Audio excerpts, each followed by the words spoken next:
We have decided that the game on Sunday between Adelaide and Geelong will not go ahead. This is a decision of the competition as a remark of respect to Phil Walsh. It's presented some challenges, but it's presented some opportunity as well. You know, we have worked on some parts of our game that would have been difficult if we had have played on the weekend.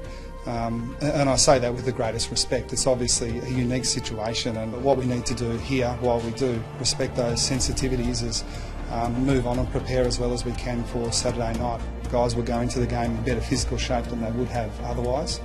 The lack of match practice is the intangible that's difficult to assess. G'day everyone, North Melbourne coach Brad Scott won't coach his side for at least the next month, taking leave to undergo back surgery. I'm back to normal. I mean, I'm limited in some function, but in terms of coaching, I'm back on deck now, so it won't affect game day at all. Just be a little bit slower up and down the stairs, I think. Their best win of the year, their biggest ever win over North Melbourne, and they have blown a finals contender away, the team that finished fourth on the AFL ladder, blown them away with a massive second half. I mean, last week in particular was horrific. You know, I have a better understanding of what supporters go through. You know, it's just, that's what I felt like at times. Even though I had a direct line to the box, it was that feeling of helplessness was just horrific. No one can hide from the fact that our best is pretty good, but we can't reproduce it often enough.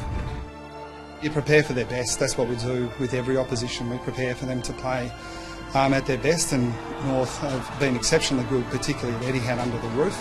We're well aware that they've got some strengths that are going to be difficult for us to combat, but you know, with the greatest respect to every opposition team, our biggest focus is making sure we play our best footy. So part of that's taking away the opposition's best. You know, I think that, you know, when you look at our inside midfielders, they're as hard as any going around. So, you know, and look at defence and forwards. You know, we've got them there, but you know, we need to gel better as a 22 to get it done on a consistent basis. We've still got so many parts of our game to work on that we won't be spending an inordinate amount of time worrying about the opposition.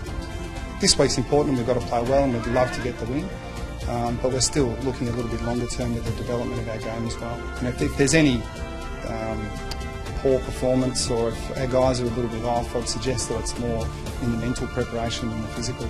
There's still a lot of water to go under the bridge this year. There's not a person in Australia who would have predicted the current top 8. As I've said all pre-season and all season, this is the tightest competition that we've seen in the history of the game. It's the most unpredictable.